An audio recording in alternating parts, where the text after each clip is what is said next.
Deputy Prime Minister. Thank you, Mr. Acting Speaker. Thank you, esteemed members of this House. I'd like to also join in this debate and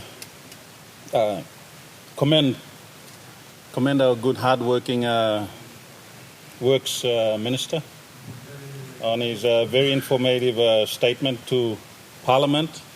And I'd like to also say thank you to all esteemed members of Parliament, including our Cabinet members, for this very important project, very important lifeline, very important connectivity that we call Connect PNG. But to quote from our good member for Abau and Sepuka, just listening to him talk just made me happy, made me really happy. He said, it's not just that, it's not just a connectivity, it's also, borrowing his words, an economic stimulus package for the country. Naysayers say, what are you guys doing to grow the economy?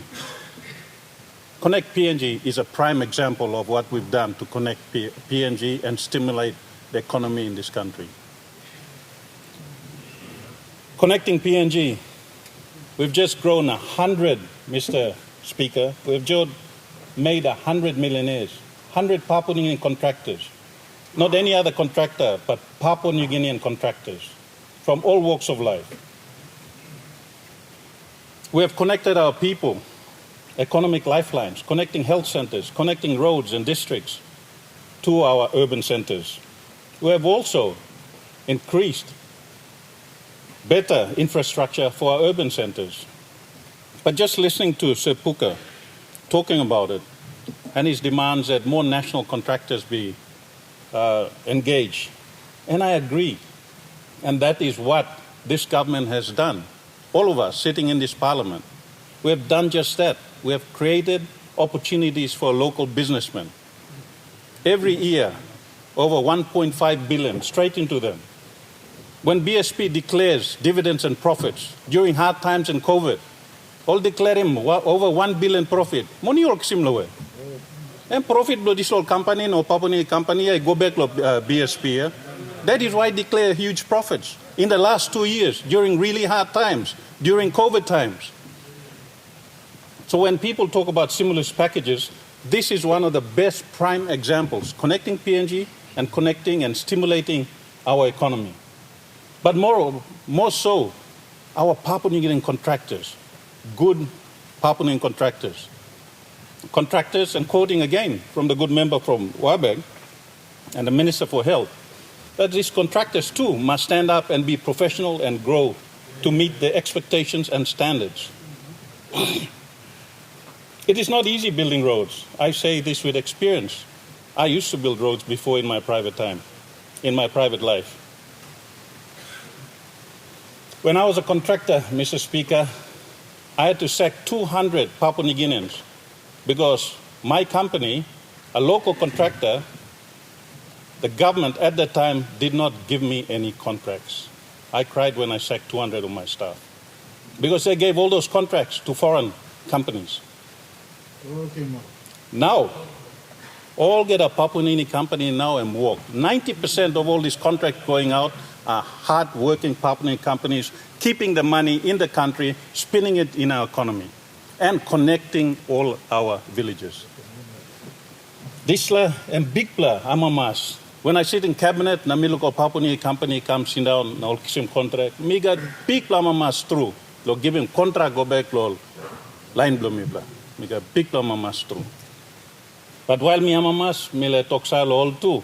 All must work lo expectations na deliver him good quality contracts. This is an opportunity for them to grow. No can kisim monitor sol na ino work him good pla work. So you mi ogada must hold him all accountable. And not only through the national works, but lo all get a district. Government blue you me now, you me ogada sinano this room. This like government you me give him a lot of district road contracts to every single district in Papua New Guinea to connect our districts. And that goes straight to our DSIP, straight to our DDAs to manage it. And the onus is on us all as members of parliament to ensure that we use these infrastructure grants so that we connect all the little hinterlands inside our beautiful country.